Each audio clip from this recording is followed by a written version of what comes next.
Student, today we are going to study tax planning in managerial decision. So tax planning in managerial decision का मतलब है managerial decision in terms of an asset. मतलब कि an assessee should purchase an asset. क्या assessee को asset को purchase कर लेना चाहिए या उसको रेंट पे लेना चाहिए, जिसको कहेंगे लीज. ठीक है. सो यहाँ पे क्या डिसीजन लेना चाहिए एसएससी को, whether he should purchase an asset और whether he should take it on lease, कि उसका टैक्स सेव ज़्यादा से ज़्यादा हो जाए या हम कहें उसकी टैक्स लायबिलिटी कम से कम हो. ठीक है. What decision he should take. So first of all we know that कि जब एसएससी परचेज करता है एसेट को, in that case depreciation is allowed.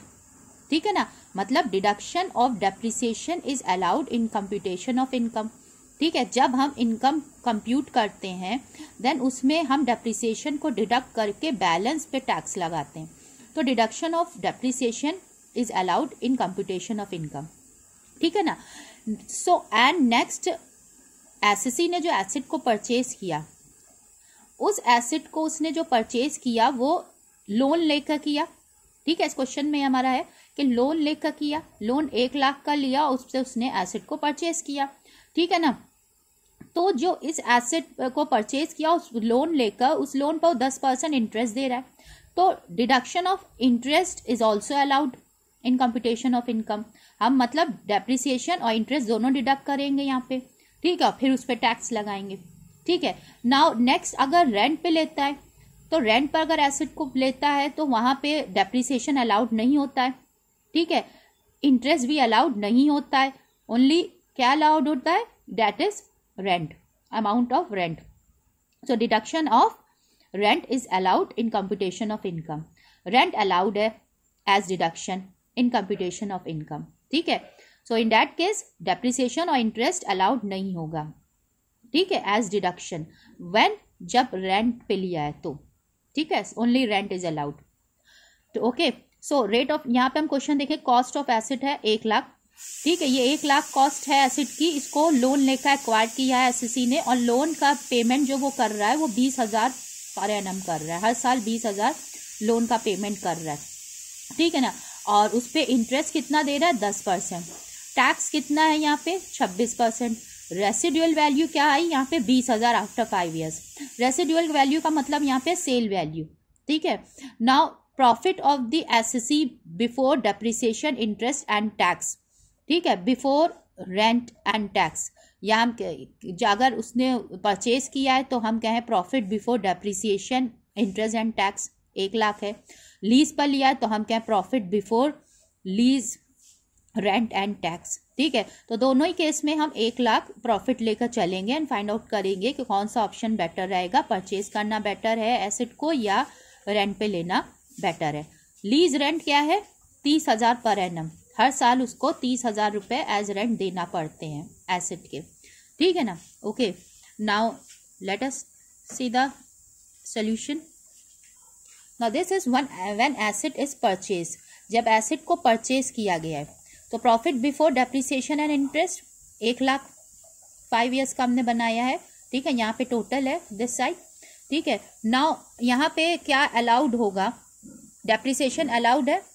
ठीक है. Deduction of depreciation and interest is allowed in computation of income. तो यहाँ पे हमने डेप्रिसिएशन कितना रेट है, 15% है. रिटर्न डाउन वैल्यू से निकाला गया है. 1 लाख पे 15% आया 15,000. ठीक है. ना हमने इसमें से 15,000 माइनस किया, 85,000. 85,000 पे फिर 15% लिया, आया 12,750. ठीक है. फिर 85,000 में से 12,750 डिडक्ट किया, जो बैलेंस आया उस पर फिर 15% लिया, तो ये आया. लाइक दिस हमने 5 ईयर्स का निकाला. डेप्रिसिएशन का जो टोटल आया है वो आया है 55,630. 55,630 डेप्रिसिएशन टोटल है. ओके. इंटरेस्ट जो उसने पे किया है that is interest. Okay. Interest जो पे किया उसने 10%. ठीक है. 10% उसने इंटरेस्ट पे किया ना. 10% इंटरेस्ट जो है वो है 10,000. ठीक है. 1 लाख का 10% 10,000. ठीक है ना. अब 20,000 वो लोन पेमेंट कर रहा है रिपेमेंट ऑफ लोन कर रहा है, मतलब लोन का को पे कर रहा है 20,000 पर एनम, ठीक है ना। तो 1,00,000 में से 20,000 डिडक्ट किया, हमारा कितना आया 80,000। 80,000 पे 10% 8,000, ठीक है ना।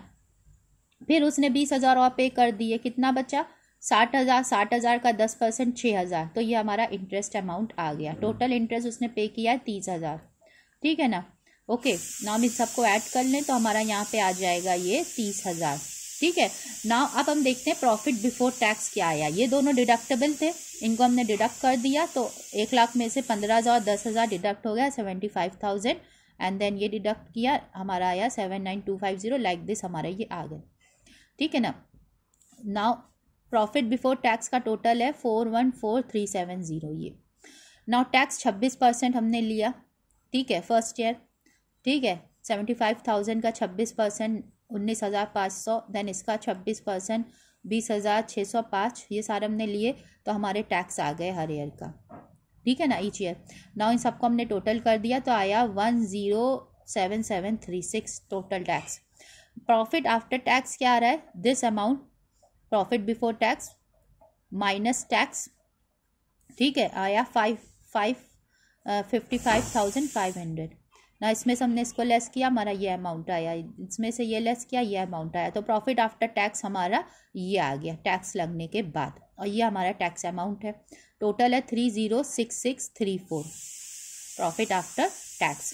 अब हमें देखना है यहाँ पे इसको नेट प्रॉफिट क्या हुआ, ठीक है, एंड फाइंड आउट करेंगे, हम कंपेयर करेंगे दोनों केस में, ठीक है। Loss on sale of asset क्या हुआ, हमारा 1,00,000 का कॉस्ट थी एसेट की, माइनस ये डेप्रिसिएशन टोटल 5 साल में हुआ, उस पर इतनी डेप्रिशिएटेबल वैल्यू आई, ठीक है।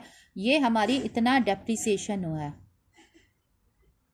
55,630, ठीक है। 1,00,000 में से इतनी हमारी डेप्रिशिएबल वैल्यू आई।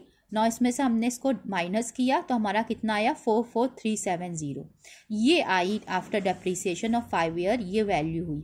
लेकिन वो सेल वैल्यू उसकी क्या हुई, रेसिडुअल वैल्यू में, या मतलब है यहाँ पे सेल वैल्यू, तो सेल वो कितने में हुआ 20,000 में, ठीक है। तो लॉस कितना हुआ 44,370 में होना चाहिए था, 20,000 में हुआ सेल, तो 24,370 आया लॉस ऑन सेल, ठीक है ना। नाउ 306634 ये जो हमारा प्रॉफिट आफ्टर टैक्स आया था आफ्टर 5 ईयर्स, जो हमारा 306634 आया था, उसमें से हमने लॉस को माइनस कर दिया जो सेल पर लॉस हुआ, तो हमारा प्रॉफिट क्या आ गया 28,2264, ये हमारा आ गया profit when asset is purchased, ठीक है ना। 306634 ये हमारा लास्ट ईयर का प्रॉफिट, माइनस जो लॉस हुआ सेल पर वो हमने लेस किया, तो 282260, ठीक है। 2,82,264 ये प्रॉफिट आया व्हेन एसेट इज परचेज्ड, ठीक है ना।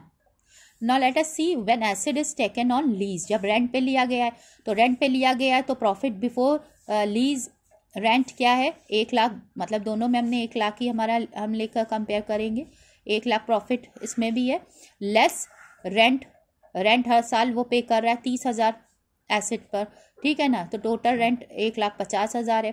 Profit before tax this minus this 70,000, her case में वही है क्योंकि वैल्यू सेम है, ठीक है। टैक्स क्या है 26%, अब ये रेंट डिडक्ट करने के बाद, because rent is allowed as deduction, ठीक है, in computation of income, deduction of rent is allowed, ठीक है। तो हमने रेंट को पहले डिडक्ट किया फिर उस पर टैक्स लगाया, ठीक है ना। 70,000 पे 26% आया 18,200 हर केस में, तो 70,000 माइनस 18,200 हमारा फर्स्ट ईयर का आया प्रॉफिट आफ्टर टैक्स 51,800, ऐसे ही हमारा हम माइनस करते गए, हमारी वैल्यूज ये आई।